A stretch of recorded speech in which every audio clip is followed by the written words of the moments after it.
నిన్న బోనస్ కూడా మంగళం పాడినరు. ఇప్పుడు ఏం చెప్పిండ్రు? మొదలేమో అన్ని పంటలకు బోనస్, ఆడికెళ్ళి వడ్లకు బోనస్ అన్నారు, ఆడికెళ్ళి సన్నాలకే బోనస్ అన్నారు, ఆడికెళ్ళి సన్నాల్లో 33 రకాలకే అన్నారు. ఇక నిన్న సాగు కబురు సల్లగా చెప్పారు, ఇక 33 కాదు 7 రకాలు అన్నారు. ఆయన తెగబెట్టినట్టే కదా. ఇక ఈ 7 ఎకరాల్లో ఈ 7 రకాల్లో కూడా ఎన్ని కట్టలు, కొన్ని వెరైటీలు ఉన్నాయి. బీపీటీ 520 అని రాసిండ్రు. ఇది ఎప్పుడో ఏజ్ హోల్డ్ సీడ్. ఇది దానికి విపరీతమైన చీడపీడ. 150-160 రోజుల పంట. అది ఒక నెల రోజులు ఎక్కువ కావాలి దానికి. దిగుబడి కూడా 20 క్వింటాలే వస్తుంది. అది ఇప్పుడు వేరే వాటిలో 30-35 క్వింటాల్లో వస్తాయి, 20 క్వింటాలే వచ్చి మరి నువ్వు నీ బోనస్ కంటే ఎక్కువ లాస్ అయిపోయాయి. నువ్వు ఇచ్చేది ఏమున్నది అంటే ఏదో తిట్టని పోరా అన్నట్టున్నది కథనిది.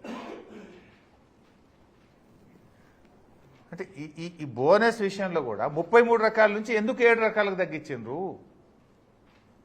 ఇది నోటితో నవ్వి నొసటితో ఎక్కించినట్టుంది. అంటే సన్నాలకు బోనస్ ఇప్పుడు పోయిన యాసంగి 1200 కోట్ల బోనస్ ఎగబెట్టినావు. ఈ యాసంగిలో సన్నాలకు 800 కోట్ల బోనస్ ఎగబెట్టినావు. 2 పంటల కంటివి 1 పంటకే చేస్తేవి. 33 రకాలంటివి ఇప్పుడు 7 రకాలకే చేస్తేవి. ఆ 7 రకాలకు కూడా విత్తనాలు ఉన్నాయా మార్కెట్లో? నువ్వు చెప్పింది నిన్న చెప్పినావు. ఆల్రెడీ 15 రోజుల కిందనే నార్లు పోసింది. రోయిన్ కార్తీలే నార్లు పోస్తారు. నేను నమ్మి నీ ప్రభుత్వాన్ని నమ్మి 33 రకాల వెరైటీలను ఎవరికి దొరికింది వాళ్ళు తెచ్చి నార్లు పోసింది. ఇప్పుడు వాళ్ళు ఏం కావాలి?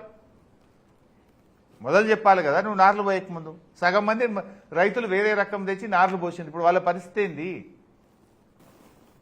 ఇక రైతు బంధు, అరే ఈయనిచ్చే రైతు బంధుకి ఇక ఎకరాంకో మీటింగ్. ఇక అదే కేసీఆర్ ఉన్నప్పుడు ఎన్నడూ ఒక్క మీటింగ్ పెట్టలే.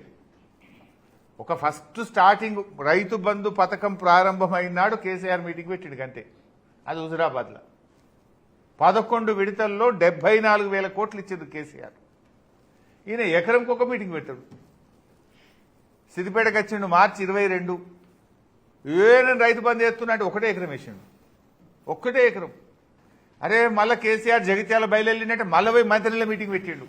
మళ్ళీ 1 ఎకరానికి వేసిండు. ఇక కథ మీద పెట్టిండు. ఎకరంకో మీటింగ్. ఇప్పుడు మళ్ళా నిన్నేందో స్టేట్మెంట్, ఇక రైతు బంధు చేస్తున్నా మదిరే పోతారట. ఇక మదిరేలో పోయి రైతు బంధు చేస్తారట. కేసీఆర్ ఎప్పుడన్నా గిట్లా డ్రామాలు చేసిండ నీ లెక్క? నిజాయితీగా ధర్మంగా రైతు బంధు చేస్తా అంటే బరాబర్ కట్టుకొత్తుతుండే, ఫోన్లు అన్నీ టింగ్ టింగ్ టింగ్ అని మోగుతుండే. నువ్వేందా ఎకరంకో మీటింగు? నర్మెటలో మేం పెట్టిన ఆయిల్ ఫ్యాక్టరీకి నువ్వు రిబ్బన్ కత్తిరీనికి వచ్చినావు. నువ్వు పెట్టింది లేదు, కట్టింది లేదు. ఆడికొచ్చి మార్చి 22వ తేదీ 45 రోజుల్లో 9,000 కోట్ల రైతు బంధు వేస్తా అని సిద్దిపేట ప్రజల సాక్షిగా చెప్పినావు. ఇప్పుడు 45/90 రోజులైంది, డబుల్. ఇక ఎల్లుండి అయితే 22 తారీఖు. 90 రోజులైనా నువ్వు చెప్పిన రైతు బంధు 9,000 కోట్లు వాళ్ళే. గదే 2 ఎకరాలు పడ్డది. ఇప్పుడు ఈ యాసంగి ఎగబెట్టినావు, మళ్ళీ వానకాలం మదిరిపోతా మీటింగ్ పెట్టా అంటే ప్రజలు అమాయకులు అనుకుంటున్నావా? కొద్దిగానైనా సిగ్గులేదా నీకు? అరే నేను పబ్లిక్ మీటింగ్ పెట్టి సిద్దిపేటలో పోయి 45 రోజుల్లో 9,000 కోట్ల రైతు బంధు వేస్తా అని చెప్తే నేను ఏకపోతే పురాగా నాకు ఇజ్జత్మానం పోతుంది, ముఖ్యమంత్రి కుర్చీకుండే ఇజ్జత్ పోతుందనే సోయాన్ని ఉండదు దానికి కొద్దిగానైనా. సిద్దిపేట ప్రజలు ఏమనుకోవాలి? నేను ఆ రోజు 50,000 మంది మీటింగ్లో చెప్తివి, 45 రోజుల్లో వేసేస్తా అని ఒత్తొత్తి పలికి చెప్పినవి. ఇక గట్టిగా పనులు బిగబట్టి ఒత్తొత్తి చెప్తివి. ఇప్పుడు ఒత్తొత్తి చెప్తివి, ఉత్తుత్తగా చెప్తివి. ఒత్తొత్తి చెప్పుడు కాదు భయ్, నీ పనితనం ఒత్తొత్తి ఉండాలి. మాటలు ఒత్తుతే ఏమున్నది, చేతలంతా ఉత్తుతే ఉన్నాయి కదా.